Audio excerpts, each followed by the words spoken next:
2, and it is lesson 2 in our books, okay? So Sharp Eyes Part 2, lesson 2. First of all, I'm going to start out by asking you some questions, okay? Some questions about Sharp Eyes Part 2. Why did James think that they should take the turtle back to the bank instead of turning him loose? So what made her think that they should take him back to the bank by the brook and turn him loose there rather than just turning him loose? Okay? The next one, did the turtle need to go back to the brook? Did he need to go back to the brook? Was there a reason that he had to go back? Why or why not? Why did he need to go back to the brook, or why did he not need to go back to the brook? Number 3, what did Ned say he wanted to do with the worms he dug? He said that his father said that if they kept the turtle, they'd have to dig worms for him and feed him. And what did he say that he would rather do with the worms? Number 4, did Ned and Jane keep the turtle for a pet?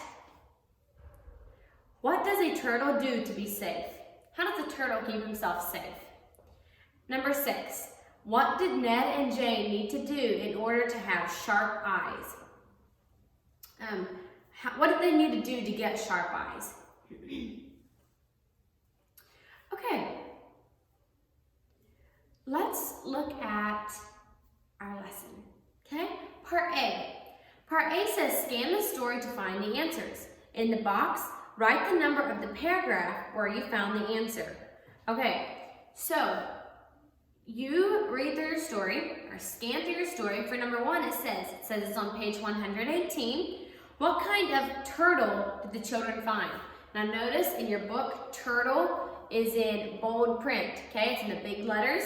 That means turtle is your clue word. So you're going to go to page 118 and scan over that page. Now remember, scanning doesn't mean reading the whole page. It means just use your eyes and scan over the page. Don't read every single word. Just look over the page and find the word turtle.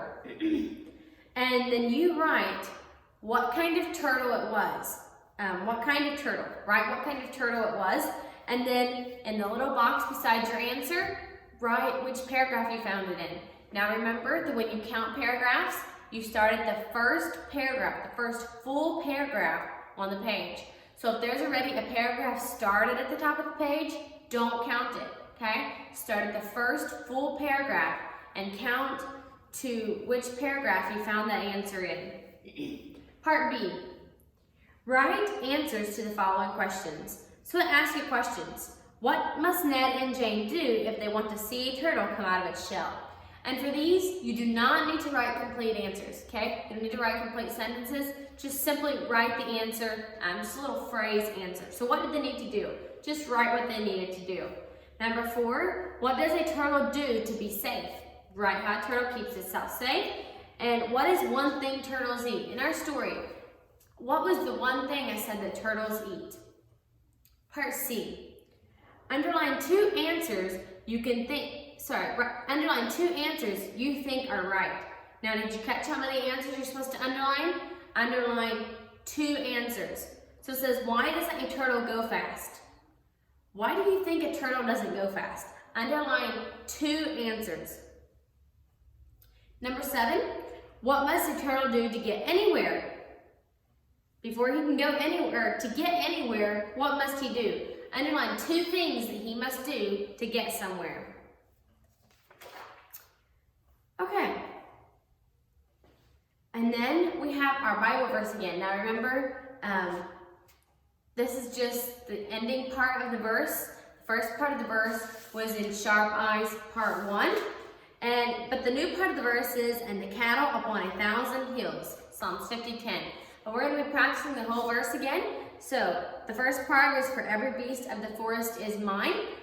And the last part is, and the cattle upon 1,000 hills, Psalms 50:10. So let's say that whole thing several times.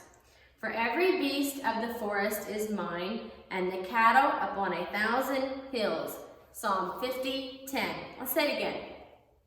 For every beast of the forest is mine, and the cattle upon 1,000 hills, Psalms 50:10. For every beast of the forest is mine, and the cattle upon 1,000 hills, Psalms 50:10. Okay, say that verse to somebody and have them sign the little triangle to show that you've said it. And yeah, then we'll move on. God made many animals that help man. Cows give milk, chickens lay eggs, horses pull heavy loads. So yes, there's many things that God has given us animals for. We eat meat, that all comes from animals. So animals are very helpful to us. They give us food, and also they help us do work. You know, some people use horses to plow their fields, to pull buggies. They use them for all kinds of things. Part D, write a sentence telling about an animal that God made to help man. Okay, so you're going to write a sentence telling about an animal that God made to help man. Part E, underline what the figure of speech means. So here it gives you a figure of speech. He ran like the wind. Now remember, figure of speeches are a phrase that does not mean exactly what it says. So he ran like the wind. What does like the wind mean? Does it mean he ran so fast that he made the leaves shake, or he ran very, very fast? Okay? What does like the wind mean? Do your lesson carefully. Make sure you memorized your verse. Read your stories carefully. Also, there's 2 poems in your story that you can read. The poem about the picnic on page 123, and the poem about feather or fur on pages 124 and 125.